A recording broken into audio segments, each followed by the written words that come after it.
Okay, part 2 continues when Aoyama sees Jin and tells him that he must move on from the past because he is no longer the person that he once was. After the talk with Aoyama, it seems like Jin gained some of his confidence back and he returns back to the pitch. Thankfully, he hadn't been subbed off, so he rejoins the game. To help his friend gain his confidence back, instead of scoring from an open position himself, Aoyama waits for the opponents to surround him and chips the ball towards Jin, who, having gained his confidence, had raced to the front. The ball drops towards Jin, but it was too low for a header and too high for a volley, so instead he uses the one part of his body that he had full control of, his butt, and scores the most fantastic goal. In the end, as expected, the scores are not even close, as Fujimi School end up scoring 4 goals, winning the game 4-2. Although Aoyama didn't play particularly well, he still manages to help the team win. Although the football team may have been absolutely trash for Fujimi School, it still has some exceptionally talented students, one of them being Ozaki. Now, Ozaki is the creator of an extremely popular manga that has also been recently selected for an anime adaptation. Ozaki is an introverted guy who likes to write and draw and takes most of his inspiration from school. His manager is obviously very happy that he does so because honestly, have you ever seen an anime protagonist that's not a high schooler? High school is the gift that keeps on giving to manga creators. Literally, almost everyone in his school reads his manga, but nobody knows that it is Ozaki that is the writer.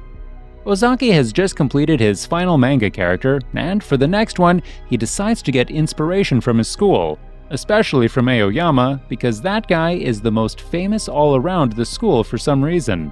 Ozaki spies on him, hoping to get inspiration for a character. However, all Ozaki sees is how a lot of girls follow Aoyama, but he doesn't care. How Mako sweeps and cleans after him, how he literally has a fan club following him around, and finally, how everyone on the football team absolutely loves him. Ozaki comes up with the character for his manga after concluding that Aoyama is actually a villain. The character is called Wizard Sama. Now, Wizard Sama is the absolute evil and does all the atrocities in the world just for the sake of cleanliness. He even has his own horde of human zombies that clean every bit of dust, dirt, and smoke around him. Although Ozaki had only planned to use the character for one manga series, Wizard-kun is a massive success. Everyone loves him so much so that he gets more popular than the hero of the manga that Ozaki had made based on himself. This absolutely enrages Ozaki, who makes Wizard Sama eviler in the next comic so that people would hate him. But once again, people absolutely adore the evil man. For some reason, the evil villain is so loved that the show even creates plushies and merch based on the beloved character. Ozaki was slipping, even in his own manga he couldn't compete with Aoyama. There's fan art, there are literal Reddit posts and maid cafes dedicated to Wizard Sama, and Ozaki cannot stand it. Ozaki keeps on making the character absolutely pure evil, but the people keep loving him even more. In a popularity contest of the manga series characters, Wizard Sama turns up first, and his hero is not even second. Out of pure jealousy, Ozaki creates a chapter where Wizard Sama is a literal ladies' man, with him capturing all the girls for himself. This finally helps him succeed to decrease Wizard Sama's popularity, but Ozaki can't rejoice for long enough. The production company can't have Wizard Sama's popularity drop and tells Ozaki to fix his mess. Ozaki, although reluctant, tries everything to get Wizard Sama's popularity back up, from him being an anti-hero who saves the world to literally having a weird sensual relationship with the hero itself, but nothing makes sense to the audience. And finally, Ozaki gives them what they want. Wizard Sama, the evil villain who loves cleanliness because that's what we all want. Some days later, Aoyama is now playing basketball, and yes, he is pretty awesome at this too. This seems like a perfect game for him, honestly. It's much cleaner on the basketball field, and the game is rarely physical. But Aoyama doesn't really care about basketball that much because, well, according to him, the feeling. On the basketball court, there is also an extremely attractive girl that everyone seems to have a crush on. Odagiri Mio. Mio is actually the most attractive girl, and to top it all off, she is also part of the school girls' basketball team. She even has a horde of males following her, cheering for her at all times, just like the private fan group that Aoyama has. There is one slight problem though. Mio cannot score a single shot, literally. The only reason she seems to be in the team is just for her looks, because although she may have the rest of the game learned, she just can't shoot at all. Mio sees that Aoyama has the skills that she wants and goes up to him to teach her some of his skills. Aoyama just gives her one bit of advice, feeling, and then rushes to clean the basketball rings because that's just what he does. During the game that follows, Mio finally scores. Even though the ball had landed outside court, before going in, she manages to hit a dunk. Glad that she finally had a shot, she goes to celebrate with Aoyama and accidentally pats him on the shoulder. Surprisingly, for some reason, Aoyama doesn't faint. Everyone is surprised to see that Mio's touch has no effect on him, and the most surprised one is Aoyama himself. How the hell did this happen? Aoyama later goes randomly to a girl to shake her hand to test if his germophobia was gone, but no, he still faints when anyone else touches him. So, over the next few days, Aoyama tests the limits to which he can go and spends time with Mio. High fives, arm wrestles with her, and even has lunch with her. They get so close that Jin spread the rumor that the two were dating. The news spreads like wildfire once more, but this time everyone takes it poorly, especially the Aoyama fan club. They all wanted to date him clearly, and now that he had a girlfriend, their motivation to cheer on him drops to the floor. Even the guys for some reason are not so motivated to cheer him on. Mako is pretty bummed too, but she realizes that Aoyama wasn't doing all this because he loved Mio, he just always wanted to do all this stuff. And now that he finally had someone he could touch without fainting, he was rejoicing every moment of it. Mio too clears the air in one of the matches, and once again, the fan club is rejuvenated with cheers and motivation. They clearly don't like him for his skills, do they? Tsubasa Umeya is a pro at judo and is the main man for the school judo team. He can literally beat anyone when it comes to the art of fighting. The judo coach is so proud that he loves him more than his own son. However, one day, Umeya just quits. Instead of judo, Umeya goes ahead and joins the football team. Turns out that Umeya has a massive crush on Mako. However, he doesn't know yet that Mako likes Aoyama, quite a lot actually. She even wears a shirt that has "I love Aoyama" written on it.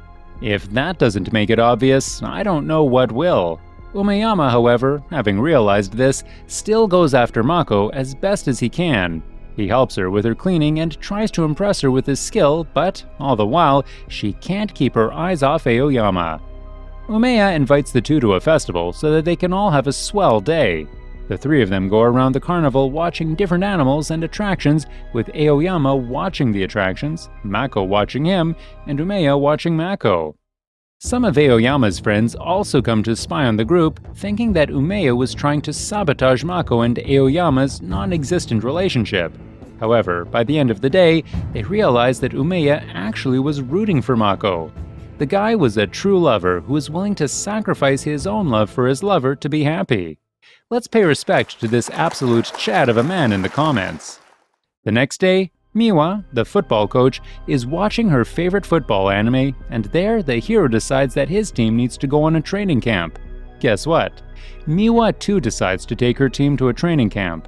Don't worry, Kazu has it all covered and will be sponsoring the whole trip. His family is pretty rich. How rich, you ask? So rich that when Kazu forgets his boots, they send an entire jet plane parade to drop them off at his school. Now, that's just a flex that's next level. Aoyama cleans the bus they are to travel in, so much that it shines brighter than the sun, and the tour finally begins. Mio and Kazu's sister also accompany them on the trip. Their training camp is in a beautiful location nearby the beach, and all the guys are especially excited because Mio is in her bathing suit, and they just love that. Mako also gets to show off her skill, and she can literally dribble past the whole football team. That's how bad they are. Aoyama also struggles to keep up with her absolutely amazing skills, and during a tackle, his heel touches hers. Mako is absolutely ecstatic that she finally touched Aoyama. That's right, guys, ambition is the enemy. Just aim low and you'll be happy just like Mako. All in all, the trip is a massive success, which ends with a test of courage. They all head to a worn-down house to test their courage, but naturally, Aoyama just ends up cleaning the whole place. What started with a haunted house ends up looking like a hotel when Aoyama is done with every nook and corner of the house. The next day, a strange girl comes to visit Aoyama during their practice, and this piques everyone's interest. None of them knew anything about Aoyama's actual life. All they knew was that he was a germaphobe who was good at football, like really good at football. So Kazu, Jin, and a bunch of others follow Aoyama around to see where he goes after school. Aoyama tries his best to lose them, but the group still ends up finding him at the house of a renowned footballer, Seigo Ibuki. Apparently, Ibuki had won in a 1v1 against Aoyama, and so Aoyama had been cooking for him. The whole thing was just to prove that Aoyama can also lose to someone when it comes to football, but he wasn't just doing this because he lost a bet. Turns out, Seigo Ibuki was his friend, and the girl who came to visit him was Seigo Ibuki's girlfriend. The two were having a bit of a rough patch, and Aoyama helps them out, sort of. Turns out, footballers aren't good boyfriends. Who knew that? Sasaki, one of the team clowns and funny guys, suddenly starts dressing up and acting like Aoyama. He even does his hairstyle like him. All of a sudden, his game improves drastically as well. For some reason, he can score goals left and right. Because of this, Sasaki's popularity rises from 0 to hero in days, and a group of girls starts following him around as well. Sasaki claims to hear some magical football god who tells him how to score, and, well, it seems to work, because soon enough he replaces Karu as the striker. Karu gets sidelined to the point that he becomes a literal substitute from the team's main man. The other dorks of the team are as pissed as Sasaki as Karu. They were still nerds, but Sasaki had changed so much so soon that they can't take it at all. They try to entice him to return back to his old dorky ways, but Sasaki won't go back to being a nobody, especially when girls are flocking to him day after day.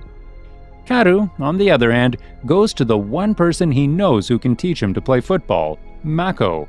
She was almost as good as Aoyama, and so he knows she can teach her to be a better player.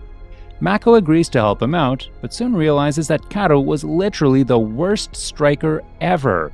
Even with an open post, he can't score a single goal with his foot. After literally an hour of training, the main striker of Fujimi School manages to score 2 goals. 2 damn goals! No wonder Fujimi School literally sucks without Aoyama. For some reason, Karu's father, who was there, doesn't see this as a failure. Instead, he plans to bribe the coach with $1 million to get his son back to the starting 11.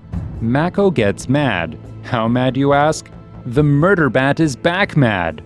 Her old chill methods didn't work, so she threatens their lives to make Karu a better player. And by the end of the night, he has a 50% conversion rate. Pretty decent considering his earlier 0.002% conversion rate.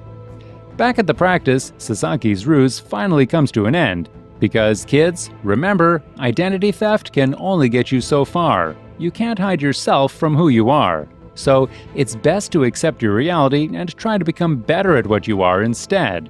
After only a few days of being good at scoring, Sasaki suddenly becomes abysmal again, and once again is forced to drop back into the line with his dork friends, and Karu gets his position back into the starting lineup.